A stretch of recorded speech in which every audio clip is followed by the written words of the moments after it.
Assalamualaikum warahmatullahi wabarakatuh. Perkenalkan, nama saya Abimana Boy Saputra. Saya ingin menjelaskan tentang peran parameter kualitas air, terutama suhu dan oksigen terlarut pada usaha pemurnian ikan. Secara garis besar, kualitas air dibagi menjadi 3 parameter, yaitu parameter fisika, kimia, dan biologi.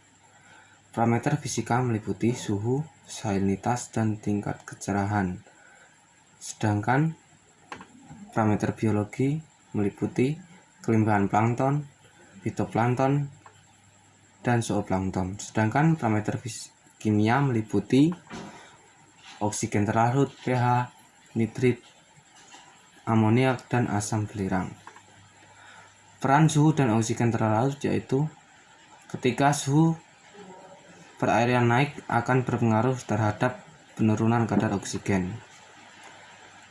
Selain suhu, cara mengatasi terjadinya penurunan kadar oksigen dalam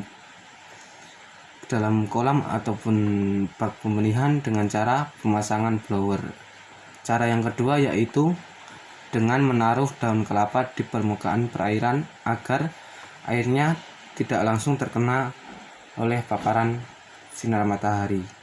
Suhu ideal untuk budidaya adalah 23-310 derajat Celcius. Jika suhu berfluktuasi secara drastis dapat berakibat bagi pertumbuhan embrio ikan.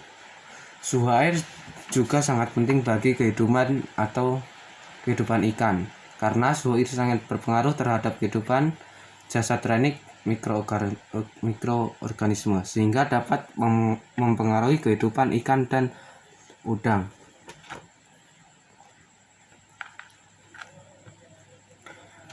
Yang kedua yaitu oksigen terlarut. Oksigen terlarut atau DO adalah salah satu tolak ukur untuk mengetahui kualitas air. Semakin besar nilai DO menunjukkan kualitas air semakin baik. Hal ini sangat penting, khususnya bagi mereka budidaya perairan. Jika kadar oksigen dalam kolam atau tambak tidak diperhatikan, ikan atau udang dipelihara mengalami kematian massal, seperti banyak kasus yang terjadi di belakangan di berbagai tambak Indonesia.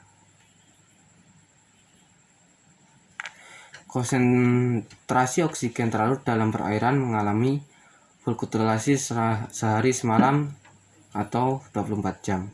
Konsentrasi terendah terjadi pada waktu subuh atau dini hari, kemudian meningkat pada siang hari dan menurun kembali pada malam hari.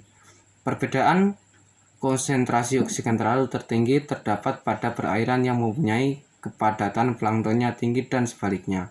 Sebagian besar wilayah perairan yang memiliki kadar oksigen rendah disebabkan oleh berbagai faktor yang kompleks, dari faktor alam sampai buatan manusia. Kelarutan oksigen dalam air dipengaruhi oleh beberapa faktor, antara suhu, kadar garam, salinitas, pergerakan air di permukaan air, luas daerah permukaan perairan yang terbuka, tekanan atmosfer, dan presentase oksigen sekelilingnya.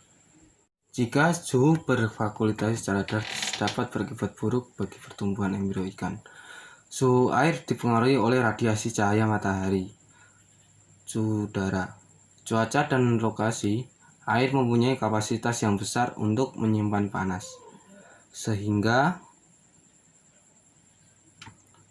suhunya relatif konstan dibandingkan dengan suhu udara. Perbedaan suhu air dengan suhu udara yaitu antara pagi hari dan siang hari hanya 20 derajat Celcius. Suhu air akan mempengaruhi densitas atau kepadatannya dalam gram cm kubik.